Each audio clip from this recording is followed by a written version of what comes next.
of this triple-layered adrenal cortex secretes a pair, well, two kinds of hormones. They're sex hormones. They're gender hormones, yeah? And you and I perhaps know that the predominant male sex hormone is produced in the male's testes, and this stuff is called testosterone, yeah? Well, there is a very similar compound produced in slight amounts by the adrenal cortex, and in the gentleman,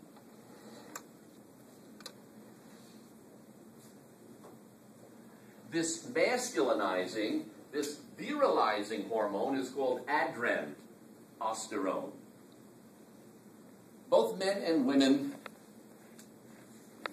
normal, healthy females and males, produce roughly equal amounts of adrenosterone, within normal limits, of course. Yeah, it's not influenced so much by gender. However, the impact that the amount of adrenosterone produced by the adrenal glands is seen more in the male than in the female under normal parameters. What I mean by that is this. There's not a lot of adrenosterone produced in him or her, but in him, the adrenosterone adds to the effect that the testosterone of the typical male has on the development of what are called his secondary sex characteristics.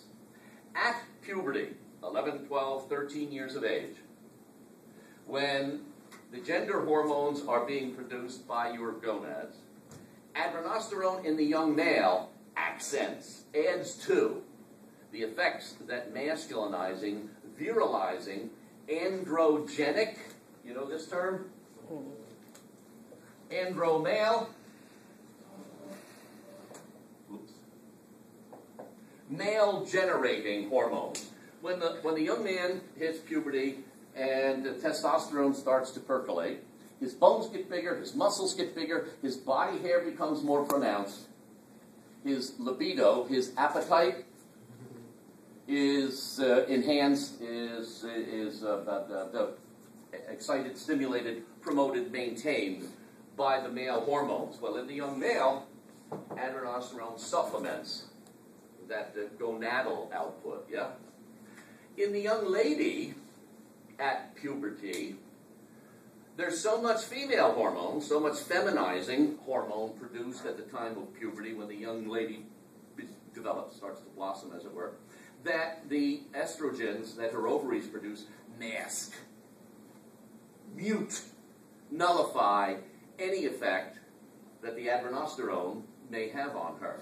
However, there are clinical instances where there may be a virilizing tumor, a hyperplasia, an increase in the growth and activity of the cells of the zona fasciculata where these sex hormones are produced. And the young female, instead of becoming feminized under the influence of this virilizing, masculinizing tumor, may manifest adult female physiognomy.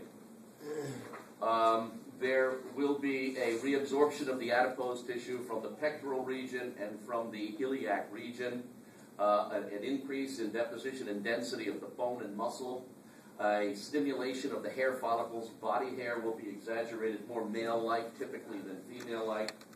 A post-pubescent female's estrogen feminizes her. Women don't have any less hair follicles than do their male counterparts, but the hair follicles on the body are less active than they are in her male counterpart. And that's due to the virilizing hormones.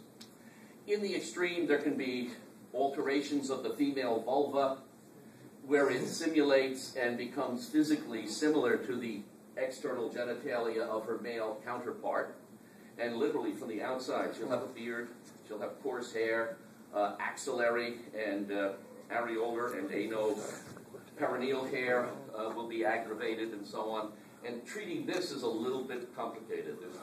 It's called a masculinizing. The condition is known as adrenogenital syndrome, more often manifest in young ladies than in young men. There's less of a feminizing effect from that tumor in the boy than there is a masculinizing effect in the young girl.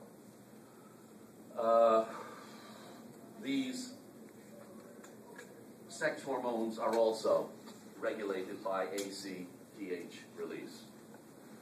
Those are the hormones of the adrenal cortex. Although it shares the same stroma, the same parenchyma. Like the pits are part of the apple, yes? But they're not something you generally eat. Separate from the adrenal cortex, embedded within the adrenal cortex is another endocrine gland. It's known as the adrenal medulla. We said these three hormones were all steroidal. Yes, no? The medullary hormones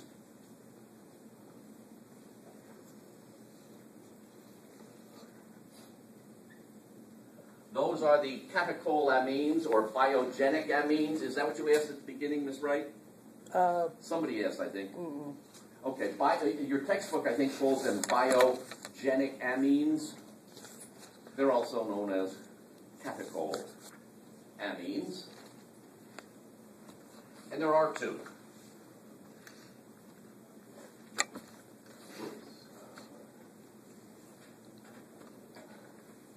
One is known as adrenaline. Its technical name is epinephrine. The other is a compound known as noradrenaline or norepinephrine.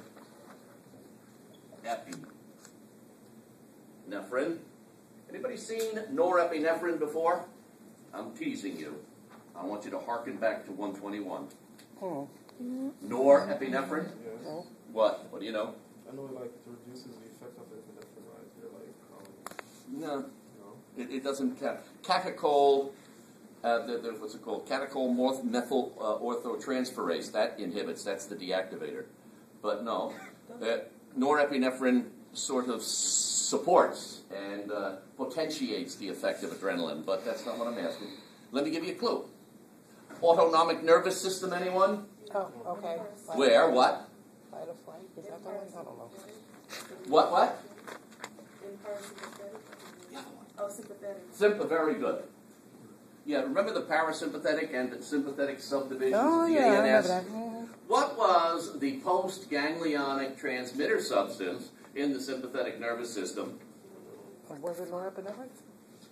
Noradrenaline. Norepinephrine, Oh, okay, yes, no? yeah. Wasn't the post-ganglionic parasympathetic transmitter acetylcholine? Okay.